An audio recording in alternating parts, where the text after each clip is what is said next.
The pumpkin pie one smells really good. These are the regular. These are the pumpkin. This is the pumpkin pie. And this is exactly what I was hoping for, like flat sandwich rounds. Yay! I'm gonna make the going viral keto buns that are 3 ingredients. And I'm gonna make 2 batches. One batch will be the standard recipe. And then the other batch, I'm going to add in some stuff to make it pumpkin pie, kind of fall-esque. So let's get started. First, you're gonna kick it off with 3 eggs. Don't mind my coffee. By the way, if you're wondering, I'm filming on my Ray-Ban Meta glasses. After you've got those mixed up, then you're going to put in 1 tablespoon of baking powder and then mix all of that together.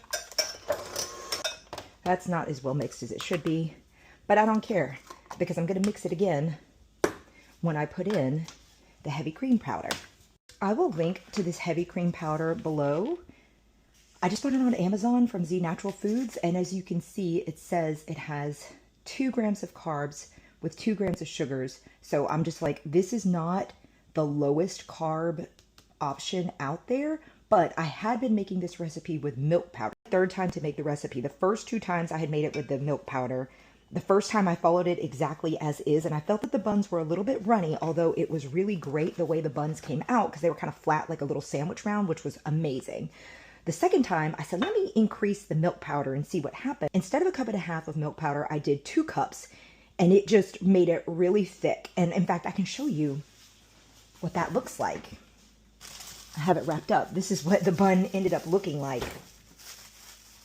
And as you can see, it's really like a bun, but that's not my ideal situation. I really do prefer the flatter sandwich rounds. So there is the recipe. I do see a difference between the heavy cream powder and the milk powder because the milk powder was a lot more runny. This is a lot thicker consistency. So you get your parchment paper, you take wet hands. Let me get a spoon. The wet hands is so that you can form, ooh, this should be stirred up a little bit more. The wet hands is so you can form them into the bun shape that you desire, if needed. Let's see what I can do with this. 1. Actually, I don't even think I need my hands because they're gonna be what I hope they are, which is like those little sandwich rounds.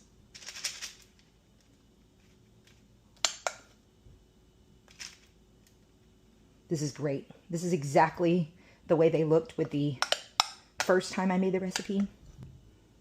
So I'm gonna do 4 plain buns, and then I'll add in some stuff to hopefully make them like a little pumpkin spice kind of. So guys, I did not leave much left. I was a little heavy-handed, but here's what I'm gonna do. I'm just adding a little bit. Ooh, that was a lot. That was pumpkin pie spice. Here's pure extract of maple. Just a little splash. You could use vanilla. Most people don't have maple extract.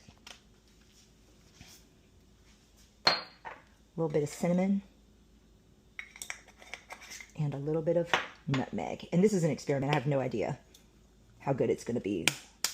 So I'm just going to incorporate that. And because I was so heavy-handed with my other keto buns, like I made them bigger than I probably should have, this one is probably just in a VM1. Here they are, fresh out of the oven. I'm going to tell you right now, the pumpkin pie one smells really good. These are the regular. These are the pumpkin. This is the pumpkin pie. 15 minutes at 350. I'm just going to let them cool. And this is exactly what I was hoping for, like flat sandwich rounds. Yay! All right, so I've let them cool off enough. I just want to do a little tiny taste test of this pumpkin one, because I know what these other ones taste like, but what does this one taste like? It's good. It is good. It's not going to taste like a pumpkin cake, but it's giving pumpkin bread vibes. And I'm here for that. Like just the cinnamon.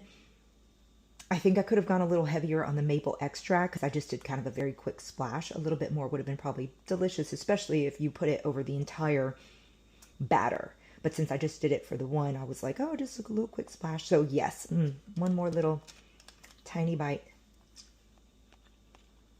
It's good. The reason I'm giving myself tiny bites is because I actually want to save this for my lunch today. So I just ate breakfast. I'm not going to be eating this right now. So I just snacked it, little taste test. Very good, thumbs up. These are classic.